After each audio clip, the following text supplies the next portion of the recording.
안녕하세요. 네, 오늘 부글부글 제 13화입니다. 네.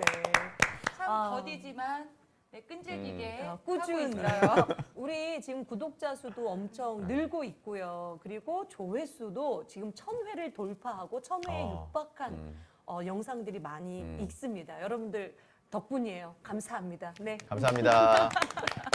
그리고 오늘 새로운 얼굴, 반가운 얼굴, 우리 한월쌤이 돌아오셨어요. 네, 안녕하세요. 육아를 마치고 네. 이제 다시 복직을 한 한월입니다. 육아 휴직을 마치신 거죠? 네, 그렇죠.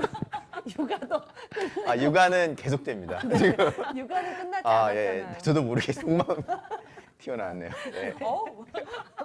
네.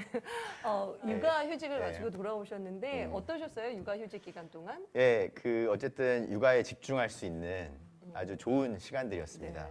그리고 이제 제가 딸 친구들하고 같이 이제 그림책 모임을 오. 지금도 하고 있거든요. 네. 그래서 그럼 이제- 그림책 같이 읽고 대화 나누고 네, 네. 활동하고 이런 건가요? 예, 뭐 활동이라고 할 것까지는 없지만 어쨌든 그림책 같이 읽는 모임. 네, 아주 얘기를 듣자 하니 닉네임도 있으시다고. 네, 네. 닉네임 초코입니다. 초코님. 예. 네, 초코님. 아마 이제 이 영상을 언젠가는 우리 그 장미와 그다음에 유리, 그다음에 양띠가 보게 될 날이 오지 않을까. 네. 유리? 안녕. 예, 유리가 있어요. 유리. 예. 네. 우리 초등학생 어린이들도 즐겨보는 부글부글이 될 수 있도록 더 노력하겠습니다. 네. 우리 어린이들을 위해서라도 나중에 그림책 특집 한번 해봐야 되겠어요. 그때 우리 초코님께서 좋은 그림책을 많이 추천해 주시면 네, 좋겠습니다. 알겠습니다. 네. 애경쌤, 오늘 주제 도서는 뭐죠? 네, 오늘은 문경민 작가의 훌훌이라는 소설이에요. 근데 대부분 이 책의 제목들이 명사로 끝나는 경우들이 많은데 이 책의 제목은 명사가 아니에요. 그래서 더 눈이 갔던 것도 있는 것 같아요. 네. 그럼 이런 훌훌이라는 눈이 가는 제목의 작품을 쓰신 문경민 작가님은 어떤 분일까요? 예, 문경림 작가님은 일단 1976년생. 좀 동년배 아니신가요? 한참 못 봐시네요. 그래요? 네.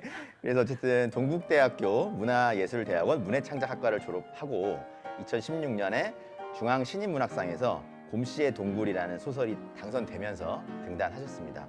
그다음에 우투리 하나린이라는 소설로 2019년 제2회 다시 쓰고 새로 쓰는 방정환 문학공모전 대상을 받으셨고, 그다음에 훌훌로 제12회 문학동네 청소년 문학상 대상을 수상하셨습니다. 축하드립니다. 아니 굉장히 상복이 많으시고 상을 많이 받으신 작가님이시네요. 근데 이제 그렇게 상을 받았다는 건 기본적으로 많은 사람들에게 처음부터 인정을 받았다는 것이기 때문에 믿고 봐도 좋을 것 같아요. 고백하자면요, 이 문경민 작가님이 우투리 하나린으로 상을 받으신 방정환 문학상에는 저도 냈었어요. 저는 떨어졌어요. 네. 네. 원래 좋은 작품은 사후에 재평가를 받으니까 사후까지 가요? 나중에 네. 재평가 받을 겁니다. 90년대쯤에 재평가 받을 네. 거라고 손주한테 생각하고요. 좋은 일. 알겠습니다. 어쨌든 제 작품을 제치고 당선되신 너무 뒤끝 있어. 네, 뒤끝 있습니다. 네. 제친 거죠. 그렇죠. 네, 우리 오늘 주제 도서는 훌훌인데 이것도 문학동네 청소년 문학상 아주 좋은 작품들을 많이 배출한 문학상이잖아요. 그걸 받고 세상에 나온 작품이에요. 오늘 어떤 작품인지 만나보도록 하겠습니다.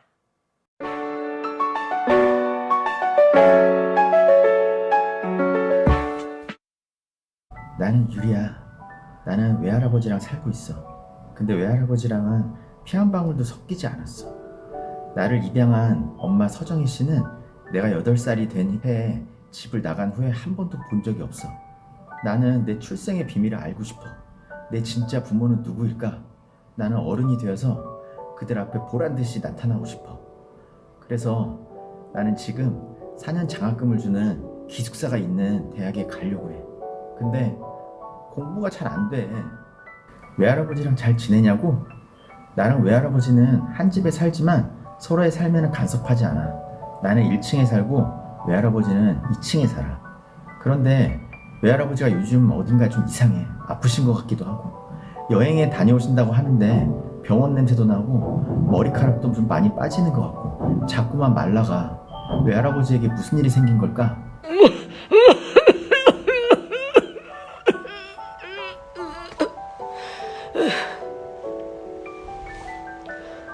고3이란다. 뭐 그리 놀랄 것 없다.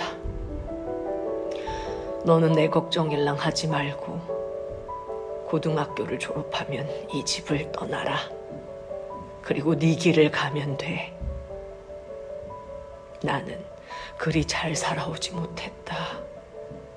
죄도 많이 지었지. 지금 죽는데도 하나 서러울 것 없다. 그런데 말이다. 네 엄마가 죽었단다. 그래서 네 엄마의 아들이 잠시 우리와 같이 살게 될 거다. 뭐라고? 우리 엄마 서정희 씨가 죽었다고? 그 아들 연우가 우리 집에 온다고? 안녕하세요. 나는 연우입니다. 나는 공부를 잘 못해요. 공부를 제대로 해본 적도 없고요. 교과서가 어디 있는지도 잘 모르겠어요. 누가 나를 때리거나 나쁘게 대하면 나는 핥히거나 물어요. 연우는 우리 엄마 서정희 씨의 아들이야. 우리 엄마가 직접 낳았지. 나를 외할아버지에게 맡겨두고 연우를 키우고 있었던 거야. 나는 연우에게 질투심을 느꼈어. 그런데 연우는 고작 11살짜리 아이인걸. 연우는 집에서도 내 눈치를 봐. 아주 가엾어. 그런 연우를 나는 잘 챙겨주려고 노력했어. 옷도 잘 입혀주려고 노력했고 밥도 해줬어. 연우는 점점 나에 대한 경계를 푸는 것 같아. 그런데 누구지? 안녕하십니까? 여기가 서연우 학생 집 맞습니까? 네, 저희는 경찰입니다. 연우가 서정희 씨의 죽음과 관련이 있는 것 같습니다. 서정희 씨가 죽던 날 밤 주변 CCTV에 이상한 게 찍혔는데 연우가 서정희 씨를 민 것으로 보입니다. 자세한 것은 조사해 봐야 합니다. 협조 부탁드리겠습니다. 뭐라고? 연우는 아직 어린아이일 뿐인데 무슨 일이 생기는 건 아니겠지? 너무 혼란스러워. 그래도 다행인 건 나를 지켜주는 사람들이 있다는 거야. 특히 고양숙 선생님과 세윤이만 있으면 나는 언제나 힘이 나. 든든해. 유리야. 선생님도 사실 선생님에 대한 지저분한 루머가 많이 있다는 거 잘 알고 있어. 그 모든 루머가 다 사실이라고 해도 그것보다 더 심한 일도 많이 겪었단다. 사람마다 경험한 게 다 다르니까 뭐가 더 힘들다, 힘들지 않다 말하기는 참 어려운 것 같아. 안녕 유리야, 나야 세윤이. 나 너한테 할 말이 있어. 나도 너처럼 입양아야. 우리 엄마 아빠는 나한테 참 잘해주시지. 너무 감사한 일이야. 그래도 내 마음 한구석엔 늘 허전함이 있어. 내 친부모는 도대체 나를 왜 버렸을까? 그리고 유리야, 나 사실은 네 출생의 비밀을 알아. 그게 뭐냐면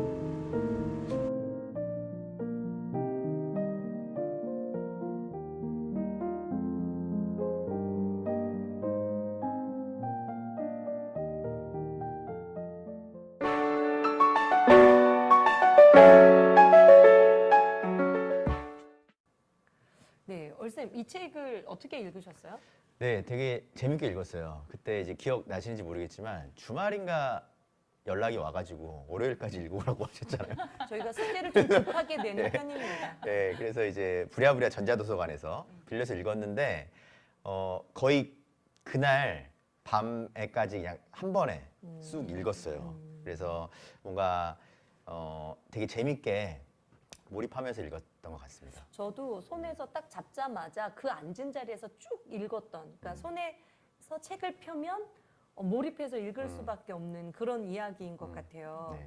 특히 여기서 주인공 이름이 유리인데 네. 우리 그림책 친구 중에 유리가 있다고 하니까 또 네. 네. 선생님은 특히 어떤 점이 인상적이었어요? 그러니까 일단 초반에 다양한 인물들이 뭔가 소설에 몰입하게 하는 것도 있었고 그다음에 이제 그 사건이 초반에 나오잖아요. 연우가 이제 유리 집에 오면서 이제 경찰들이 방문하게 되고 뭔가 이제 어쨌든 사건에 대해서 범인이 누군지 어쨌든 거기에 추리하는 내용도 약간이나마 있다 보니까 약간 우리가 흔히 아는 그런 청소년 소설의 전개와는 좀 다른가라고 하면서 되게 궁금증을 갖고 있으면서 읽게 되었습니다. 저도 경찰이 찾아왔을 때 되게 놀랐어요. 그리고 이제 연우가 그러니까 엄마가 돌아가셔서 되게 힘든 상황일 거라고만 생각했는데 그 죽음과 연결이 돼 있다고? 그러면서 굉장히 머리가 복잡해지더라고요. 그래서 저도 끝까지 읽게 되었던 것 같아요. 선생님은 어떻게 보셨어요? 저도 이걸 한 번에 후루룩 읽고 너무 잘 썼다 생각을 했었거든요. 근데 오늘 이제 촬영하기 전에 다시 한번 읽어봐야지라고 또 한 번 읽는데 전 너무 마음이 아팠어요. 네. 또 중간중간 눈물이 나더라고요. 근데 그 이유가 뭔가 생각을 해봤더니 이 고등학생이잖아요, 유리가. 근데 이 아이도 어린 시절부터 어떤 사랑을 받지 못하고 자란 아이였는데 어느 날 갑자기 찾아온 건가? 하늘에서 뚝 떨어졌나? 동생 연우가 찾아오게 되는데 유리가 연우를 처음에는 거부를 하지만 마음으로 받아주거든요. 그렇죠. 그리고 이 연우를 받아들여주는 그 과정에서 어떻게 저럴 수 있지? 왜 엄마처럼 유리는 챙기죠. 네. 엄마처럼. 이제 겨우 고등학생인 유리가 어떻게 저런 마음을 가질 수 있지? 그런 생각을 하면서 너무 이렇게 눈물 나면서 이렇게 중간에 이러면서 읽었어요. 그래서 책 속에 이제 한 구절이 나오는데 51쪽에 이런 얘기가 나와요. 유리의 말이에요. 내 어린 시절이 생각났다. 마음이 힘들어도 시간은 칙칙폭폭 앞으로 나아갔다. 학교 생활이 이어지고 친구를 만나고 이러저러한 사건들을 겪다 보니 어느 틈에 나는 내 처지에 적응해버렸다. 연우도 결국은 나처럼 될 것이다. 내가 그랬듯이 어떻게든 삶을 살아가게 될 것이었다. 다른 사람들보다 조금 더 힘들겠지만 어쩌겠는가. 현실을 인정하는 것 말고는 방법이 없는 것을. 저는 이 구절을 읽는데 너무 그 유리의 마음도 짠하지만 연우도 너무 안타깝다 이런 생각을 가지면서 읽었어요. 그러니까 유리하고 연우가 서로 갖고 있는 아픔, 외로움들이 있었던 거죠. 그런 유리와 연우가 만나서 그런 동병상련, 같이 공유하는 아픔과 슬픔이 있었기 때문에 서로 보듬어주고 의지할 수 있는 그런 존재들이 된 것 같아요. 저도 유리가 참 안타까웠던 게 책 속의 한 장면을 소개해 보자면 죽음이 눈앞에 다가온 재난 상황이 닥친데도 다른 사람 제치고 굳이 나를 먼저 구해달라기는 어쩐지 염치가 없다. 저는 이 부분에서 유리가 자기의 존재 자체를 송구스럽게 생각하는구나. 나는 이 세상에 존재해서는 안 되거나 존재하기 부끄러운 사람이구나 라고 자기 자신을 인식하는 것 같아서 그게 너무 마음이 아프더라고요. 나 먼저 살려주세요. 나 먼저 살려주세요. 이럴 용기가 이 아이한테는 없다는 것이 정말 이 아이가 자신을 어떻게 인식하는가 그것을 슬프게 보여주는 장면이라고 생각을 했습니다. 네. 이 책의 제목이 훌훌이잖아요. 네. 근데 훌훌이라는 단어가 뭔가 날아가는 느낌도 나고 홀가분하게. 홀가분해지는 느낌도 나고 그래서인지 이 책에 나오는 유리는 거의 소설 초반부터 이 진로 선택 기준이 4년제 전액 장학, 기숙사 생활. 어쨌거나 얘는 독립을 염두에 둔 생활을 계속 하고 있어요. 그러면서 이 아이는 내가 이 가정을 벗어나면 훌훌 날아서 자유의 몸이 될 것이다 라는 얘기를 계속 하고 있는데 그런데 사실 그걸 벗어난다고 우리가 홀가분해지는 거는 아니잖아요. 그래서 결국 유리는 훌훌 벗어 던지고 떠나나요? 읽어보셔야 됩니다. 또 하나. 그래서 연우는 서정희 씨의 죽음과 자기 엄마의 죽음과 어떤 연관이 있는 거죠? 읽어보셔야 됩니다. 이게 너무 궁금하신 분들은 재미있는 책 훌훌을 읽어보시면 되겠습니다. 네, 근데 사실은 결국 이제 유리가 훌훌 벗어 던지지 못했는지도 중요하지만 유리가 살아가는 과정에서 어떻게 자신에게 주어진 것들을 지켜나가고 이겨나가는지 이것도 중요하잖아요. 네. 네, 얼쌤, 이 유리에게 도움을 주는 그런 존재들이 좀 존재하나요? 혼자만 이 모든 것을 감당해야 되나요? 네, 그러니까 이제 미희나 세윤이 그다음에 이제 고양숙 선생님 이런 분들이 나오죠. 그래서 특히 이제 유리의 입양 사실이 알려졌을 때 친구들이 되게 쿨한 반응을 보인단 말이죠. 유리가 이제 주봉이요. 예. 나 주봉이 너무 좋아. 주봉이 따봉. 예. 그래서 이제 그 구절에 207페이지에 이제 이런 구절이 나옵니다. 혹시 네 어머니와 연우 어머니가 다르니? 선생님은 그걸 어떻게 알아차리셨을까? 감추고 싶었던 걸 물어보는 것이었는데도 이상하게 하나도 불쾌하지 않았다. 당황스럽지도 않았다. 문득 세윤의 입양 사실을 들었을 때 주봉이 보였던 반응이 떠올랐다. 별일 아닌 것처럼 이야기해도 될 것 같았다. 선생님에게는 무슨 이야기를 해도 괜찮을 것 같았다. 네, 이제 이 부분이 이제 고양숙 선생님하고 유리가 이제 나눴던 대화이고, 그다음에 이제 이 구절에 나오듯이 세윤이도 입양되었던 이 상황으로 나오는데 그런 부분들이 이제 어쨌든 유리를 옆에서 도와주고 같이 힘이 되어주는 존재들로 나옵니다. 근데 이제 제가 약간 스포가 될지는 모르겠으나 이 인물들의 이야기가 되게 무궁무진하게 펼쳐질 것 같은데 제가 왜 이 얘기를 하는지는 읽어보셔야 되는 건가요? 미희도 그렇고 네. 고양숙 선생님도 네. 그렇고 되게 사연이 많아 네, 맞아요. 보여요. 네, 네. 되게 특히 고양숙 선생님 같은 경우는 엄청난 루머에 시달리거든요. 근데 정말 그 루머가 사실인지 네. 어떤 과거를 살아왔길래 그런 루머를 얻게 되었는지 그러니까 되게 궁금하거든요. 거기까지 하셔야 될 것 같아요. 네, 여기까지 궁금합니다. 더 이상 더 이제 이상 얘기하시면 예. 편집하겠습니다. 예. 그래서 그런 인물들도 되게 매력적이고 유리에게 좀 힘을 줄 수 있는 그런 인물들이다. 그래서 사실 유리가 짊어져야 되는 이 현실의 무게가 굉장히 무거운데 그럼에도 불구하고 유리가 좀 서서 앞으로 계속 천천히라도 나아갈 수 있는 게 또 이 여러 도움을 주는 큰 도움은 아니지만 마음을 안아주는 이런 사람들 때문이 아닐까 생각을 합니다. 네. 그러고 보면 사연 없는 가정은 또 없는 것 네. 같아요. 맞아요. 그렇죠. 뭐 크고 작은 갈등들도 있을 수 있고.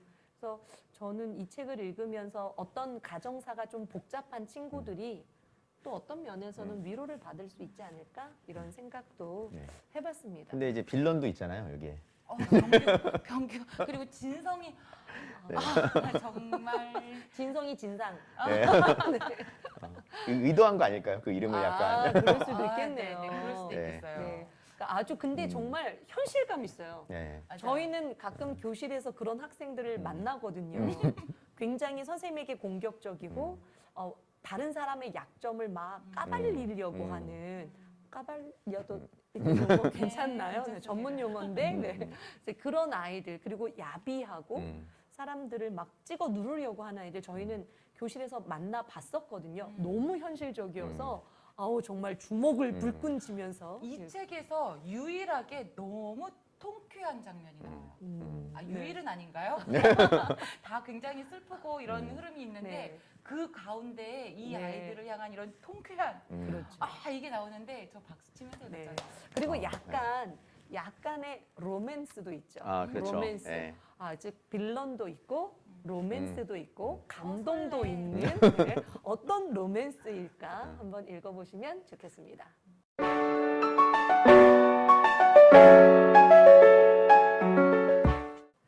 네, 이 책의 주인공 유리는 우리가 일반적이라고 생각하는 가정, 뭐 조부모, 부모, 자녀, 혹은 부모, 자녀 이런 일반적이라고 생각하는 가족하고는 다른 가족 안에서 살고 있어요.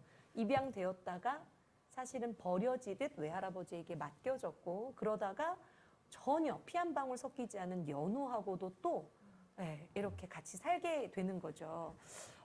세 명 모두 어떤 혈연 관계는 없지만 가족으로서 살아가고 있거든요. 그래서 이렇게 새로운 가족의 모습이 드러났다는 점에서 인상적이었던 것 같아요. 오늘날 우리가 보면 가족의 형태가 굉장히 다양화되고 있잖아요. 예전에는 남자와 여자가 결혼을 해서 자녀를 낳는 걸 가장 보편적인 모습이라고 생각을 했는데 TV 프로그램에도 보면 비혼인 연예인이 혼자서 아이를 키워나가는 장면들이 나오기도 하고 그런 걸 보면 참 우리 사회가 많이 바뀌었다는 생각이 들어요. 그러면서 한편으로는 이 책을 읽을 때 이 책에서 너무 입양아나 입양 가정에 대해서 흥미거리로만 다루지는 않을까라는 염려가 되기는 했었는데 이 책을 읽다 보니까 오히려 그런 걱정이 덜해졌어요. 그리고 그런 염려들은 작가님도 보면 했었던 것 같아요. 작가의 말에 보면 이제 그런 이야기들이 나오는데 결국에는 입양아, 입양 가정에 대해서 초점을 맞추고 이야기를 하려던 것보다는 다양한 가정의 형태, 가족의 형태, 그리고 진정한 가정이 뭘까? 그런 고민들을 좀 작가님이 풀어놓고 싶으셨던 게 아닐까 싶어요. 네, 그러니까 저도 후루를 읽으면서 이제 친모나 친부가 아니라 부모라는 존재에 대해서 생각을 해보게 됐는데요. 그러니까 제가 이제 그 아이 때문에 그림책 같은 거를 많이 읽다 보면 그냥 친모나 친부가 아니라는 이유만으로 아이를 되게 못되게 괴롭히는 이야기들이 나오잖아요. 네. 옛날 이야기 중에서. 신데렐라의 네. 새엄마라든지 네. 네. 그러니까 이 책을 읽으면서 그 전에는 이제 그런 생각을 해본 적이 없었는데 그런 것들이 사람들에게 알게 모르게 편견을 갖게 하고 그 다음에 누군가에게는 친모나 친부가 아니어도 되게 따뜻하고 사랑으로 감싸주는 부모도 많은데 상처가 될 수도 있겠다 이런 생각도 한편으로는 했습니다. 그렇죠. 네. 우리들의 편견이 네. 또 누군가에게는 상처가 될 수 있는 것 같아요. 예. 저도 이제 선생님들 말씀하신 것처럼 우리에게 가족은 무엇인가, 가족이란 무엇을 가족이라고 이제 앞으로 불러야 하는가 이런 고민들도 하게 됐고 부모는 어떤 존재여야 하는가라는 고민도 하게 됐는데 더불어서 제가 되게 좋아하는 말이 있어요. 연대라는 말이에요. 연대. 윤세대? 아니요, 그 신촌에 있는 대학교 말고요. 연대라는 말이 국어 사전에는 이렇게 나와 있어요. 여럿이 함께 무슨 일을 하거나 함께 책임을 진다. 그리고 한 덩어리로 서로 연결되어 있다. 그래서 이런 것을 연대라고 하거든요. 그러니까 너는 혼자가 아니야. 힘들어도 너는 혼자가 아니니까 걱정 마. 우리가 어깨동무 해줄게. 같이 걸어가 줄게. 사실 유리의 삶이 너무나 고단할 수밖에 없지만 유리에게 있는 주변 사람들, 그 사람들이 보여주는 연대의식. 그래서 저도 이 책을 읽으면서 나는 누군가에게 어떤 연대를 보여줘야 할까? 우리 사회는 이렇게 조금 어려움에 처한 사람들에게 어떤 연대를 제공해야 될까? 이런 고민들도 하게 하는 책인 것 같아요. 그래서 이 책이 그냥 입양 가정을 흥미거리로 소개한 게 아니라 다양한 가족의 모습, 부모, 그리고 사회적인 연대 이런 것을 심도 있게 다루고 있기 때문에 여러분과 함께 읽고 싶었습니다. 네, 저희도 연대 맞죠? 저희도 그럼요. 어깨동무, 대단합니다. 어깨동무. 예. 네, 그래서 창동여자중학교 학생들이 부모님과 함께 읽어도 아주 좋은 책일 것 같습니다. 네, 부모님들이 이 책을 읽고 또 어떤 생각을 하시는지 생각을 나눠보면 좋을 것 같아요. 네, 애경쌤 네. 한마디 하실까요? 유리의 어머니에 대한 이야기를 우리가 다루지는 못했잖아요. 시간 관계상. 그런데 사실 학생들하고 이 책을 좀 읽었었는데 이 엄마에 대해서 아이들이 정말 많은 이야기를 했거든요. 네, 그렇죠. 화가 나기도 하고 어떻게 그럴 수가 있냐. 불쌍하기도 싶다가도 하고. 맞아요. 어느 순간 불쌍하기도 하고 네. 아마 부모님과 함께 이 책을 우리 학생들이 읽는다면 그 부분에 대한 이야기들이 또 많이 나오지 않을까. 그러면서 엄마와 또는 부모의 마음으로 또 한 번 이 책을 바라볼 수 있지 않을까. 그런 생각도 들었습니다. 네, 좋습니다. 오늘 조금 사실 내용이 차분한 내용이어서 저희가 막 좀 이렇게 흥겹게 하기보다는 차분하게 대화를 나눴는데 그런 책이에요. 그러면서도 재미있는 책이니까 여러분 많이 읽었으면 좋겠고요. 저희는 다음에 더 좋은 책으로 만나도록 하겠습니다. 여러분 안녕. 안녕.